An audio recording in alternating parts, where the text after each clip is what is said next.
എല്ലാവർക്കും സുഖമാണെന്ന് വിശ്വസിക്കുന്നു. കേരളത്തിലെ 62 ലക്ഷത്തോളം ക്ഷേമ പെൻഷൻ ഗുണഭോക്താക്കൾ അറിഞ്ഞിരിക്കേണ്ട ഏറ്റവും പുതിയ പെൻഷൻ അറിയിപ്പുകളാണ് ഈ ഒരു വീഡിയോയിൽ നിങ്ങളുമായിട്ട് പങ്കുവെക്കുന്നത്. സംസ്ഥാനത്തെ ക്ഷേമ പെൻഷൻ വാങ്ങുന്ന 62 ലക്ഷത്തോളം പെൻഷൻ ഗുണഭോക്താക്കൾക്ക് വലിയ തിരിച്ചടിയാണ് കേന്ദ്രത്തിന്റെ ഭാഗത്തു നിന്നും വരുന്നത്. വളരെ ക്രൂരമായിട്ടുള്ള നടപടിയാണ് കേന്ദ്ര സർക്കാരിന്റെ ഭാഗത്തു നിന്നും ക്ഷേമ പെൻഷൻ വാങ്ങുന്ന ആളുകളോട് കുറച്ചു കാലങ്ങളായിട്ട് തുടരുന്നത്. ഇതുമായി ബന്ധപ്പെട്ട വിശദാംശങ്ങളും അടുത്ത പെൻഷൻ വിതരണവുമായി ബന്ധപ്പെട്ട അറിയിപ്പും ആണ് വീഡിയോയിൽ പങ്കുവെക്കുന്നത്.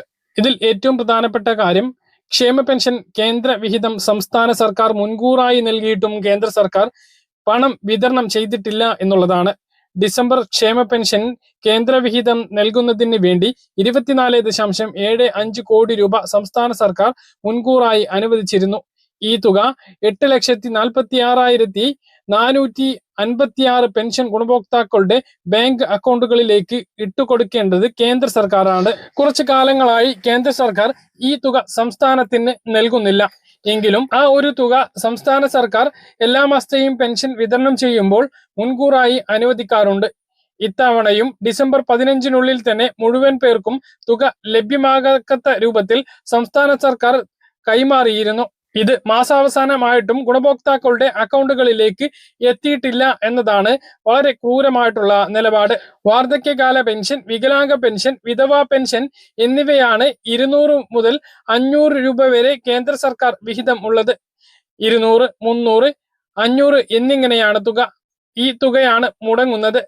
ബാക്കി സംസ്ഥാന സർക്കാരിന്റെ വിഹിതം എല്ലാ ആളുകൾക്കും ലഭിച്ചിട്ടുണ്ട്. മുമ്പ് കേന്ദ്ര വിഹിതവും ചേർത്ത് മുഴുവൻ തുകയും സംസ്ഥാന സർക്കാർ പെൻഷൻകാരുടെ അക്കൗണ്ടുകളിലേക്ക് ഇട്ടു നൽകുന്ന രീതിയായിരുന്നു. കേന്ദ്ര വിഹിതം ലഭിച്ചില്ലെങ്കിലും സംസ്ഥാനം മുഴുവൻ പെൻഷൻ തുകയും അക്കൗണ്ടുകളിലേക്ക് നൽകിയിരുന്നു. പിന്നീട് കേന്ദ്ര സർക്കാരിൽ നിന്നും തിരിച്ചു വാങ്ങുന്ന രീതിയാണ് സ്വീകരിച്ചിരുന്നത്. 2023 ഏപ്രിൽ മുതൽ കേന്ദ്ര വിഹിതം തങ്ങൾ തന്നെ നേരിട്ട് ഗുണഭോക്താക്കളുടെ അക്കൗണ്ടുകളിലേക്ക് നൽകിക്കൊള്ളാം എന്ന് കേന്ദ്ര സർക്കാർ അറിയിച്ചു. എന്നാൽ ഇത്തരത്തിൽ കേന്ദ്രവിഹിതം യഥാസമയം ഗുണഭോക്താക്കളുടെ അക്കൗണ്ടുകളിലേക്ക് ഒരു മാസം പോലും നൽകിയിട്ടില്ല. ഇതേ തുടർന്നാണ് കേന്ദ്രവിഹിതം സംസ്ഥാന സർക്കാർ തന്നെ മുൻകൂറായി നൽകാൻ തീരുമാനിച്ചത്. കേന്ദ്ര സർക്കാരിന്റെ PFMS എന്ന ഡയറക്റ്റ് ബെനഫിറ്റ് ട്രാൻസ്ഫർ സംവിധാനം വഴിയാണ് കേന്ദ്രവിഹിതം ഗുണഭോക്താക്കൾക്ക് നൽകേണ്ടത്. ഇതനുസരിച്ച് അതാത് മാസം 8,46,456 പേരുടെ കേന്ദ്രവിഹിതം വിതരണത്തിന് ആവശ്യമായ 24.75 കോടി രൂപ സംസ്ഥാനം PFMS യൂണിറ്റിന്റെ ബാങ്ക് അക്കൗണ്ടുകളിലേക്ക് നൽകുകയും ചെയ്യാറുണ്ട്. ഈ യൂണിറ്റുകൾ വഴി ഓരോ ഗുണഭോക്താവിന്റെയും അക്കൗണ്ടിലേക്ക് കേന്ദ്രവിഹിത തുക നൽകാറാണ് പതിവ്. ഇതനുസരിച്ച് ഡിസംബറിലെ തുക നേരത്തെ തന്നെ കൈമാറിയിരുന്നു. എന്നാൽ ഇത് കൃത്യമായി വിതരണം ചെയ്യാൻ PFMSന്റെ ചുമതലക്കാർ തയ്യാറായിട്ടില്ല. മുൻകാലങ്ങളിലും ഇത്തരത്തിൽ തുക താമസിപ്പിക്കുന്ന നടപടി ഉണ്ടായിട്ടുണ്ട്. അപ്പോഴെല്ലാം സാങ്കേതിക തടസ്സമാണ് കാരണം പറഞ്ഞിരുന്നത്. കേന്ദ്ര വിഹിതം ലഭിക്കുന്ന ഗുണഭോക്താക്കൾ പൂർണ്ണമായും ദാരിദ്ര്യരേഖയ്ക്ക് താഴെ ഉള്ള ആളുകളാണ്. അവർക്കാണ് ഇങ്ങനെ 300, 500, 200 എന്നിങ്ങനെ കുറയുന്നത്. ഏറ്റവും പെൻഷൻ അർഹതയുള്ള, അതായത് പെൻഷൻ കിട്ടിയിട്ട് അതുകൊണ്ട് ജീവിക്കുന്ന ആളുകളാണ് ഇതിൽ ഭൂരിഭാഗം ആളുകളും. അവരുടെ പെൻഷൻ ഇങ്ങനെ കേന്ദ്ര സർക്കാർ മുടക്കുന്നത്, അല്ലെങ്കിൽ കേന്ദ്ര ഏജൻസി മുടക്കുന്നത് ക്രൂരമായിട്ടുള്ള നടപടിയാണ്. 2023 ഏപ്രിൽ മുതലുള്ള തുക ഈ ഇനത്തിൽ സംസ്ഥാന സർക്കാരിന് നൽകാനും ഉണ്ട്. അതും നൽകാതെ തടഞ്ഞു വെച്ചിരിക്കുന്ന സ്ഥിതിയുമാണുള്ളത്. കേന്ദ്രത്തിന്റെ പേരിൽ ആ തുക വിതരണം ചെയ്യാൻ സംസ്ഥാനം മുൻകൂറായി നൽകുന്ന തുക കേന്ദ്ര സർക്കാർ ഒരിക്കലും കൃത്യമായി മടക്കി നൽകാറില്ല.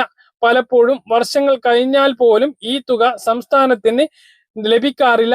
ഇത്തരത്തിൽ നിലവിൽ കേരളത്തിന് ലഭിക്കാനുള്ളത് 265 കോടി രൂപയാണ്. വാർദ്ധക്യകാല പെൻഷനിൽ 200 രൂപയാണ് കേന്ദ്ര വിഹിതം. 80 വയസ്സിന് മുകളിലുള്ളവരുടെ പെൻഷനിൽ 500 രൂപയും, വികലാംഗ പെൻഷനിൽ 80% അംഗപരിമിതരായിട്ടുള്ള 18 വയസ്സിന് മുകളിലുള്ള 80 വയസ്സിന് താഴെയുള്ളവർക്ക് 300 രൂപയും, വിധവാ പെൻഷൻ വാങ്ങുന്നവർക്ക് 300 രൂപയുമാണ് കേന്ദ്രവിഹിതമായിട്ടുള്ളത്. ഇത് കൃത്യമായി കേന്ദ്ര സർക്കാർ നൽകുന്നില്ല. എന്നാൽ സംസ്ഥാനം മുൻകൂറായി കേന്ദ്രം നൽകേണ്ട തുക നൽകിയിട്ട് പോലും അത് ജനങ്ങളിലേക്ക്, അല്ലെങ്കിൽ പെൻഷൻ ഗുണഭോക്താക്കളിലേക്ക് കേന്ദ്ര സർക്കാർ നൽകാൻ തയ്യാറാകുന്നില്ല എന്ന ക്രൂരമായിട്ടുള്ള നടപടി തുടരുന്നു. ഇതേക്കുറിച്ച് നിങ്ങളുടെ അഭിപ്രായങ്ങൾ താഴെ കമന്റായി രേഖപ്പെടുത്തുക. ഇനി അടുത്ത പെൻഷൻ വിതരണം ജനുവരി 27 കൂടി ഉണ്ടാകും എന്നുള്ളതാണ് വിവരം. ജനുവരി മാസം 2000 രൂപയാണ് ഓരോ പെൻഷൻ ഗുണഭോക്താവിനും ലഭിക്കുക. ഇപ്പോൾ പറഞ്ഞിട്ടുള്ള കേന്ദ്ര വിഹിതം കുറവുള്ള ആളുകൾക്ക് 300, 200, 500 കുറച്ചാണ് ലഭിക്കുക. പിന്നെ കേന്ദ്രം എപ്പോഴാണ് ആ ഒരു തുക നൽകുന്നത്, അതായത് സംസ്ഥാനമാണ് ആ ഒരു തുക മുൻകൂറായി അനുവദിക്കുന്നത് എങ്കിലും കേന്ദ്ര സർക്കാരിന് മാത്രമേ അത് അക്കൗണ്ടുകളിലേക്ക് ഇടാനുള്ള അധികാരമുള്ളൂ.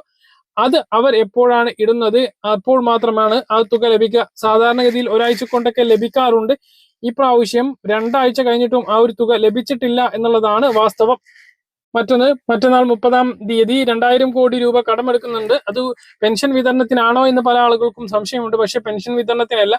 ഇപ്പോൾ പെൻഷൻ ഈ മാസത്തെ ഡിസംബർ മാസത്തെ പെൻഷൻ നേരത്തെ വിതരണം ചെയ്തുകൊണ്ട് ഇനി ജനുവരി മാസത്തെ പെൻഷൻ ആണുള്ളത്. അത് അവസാനത്തോട് കൂടിയിട്ടേ ലഭിക്കുകയുള്ളൂ.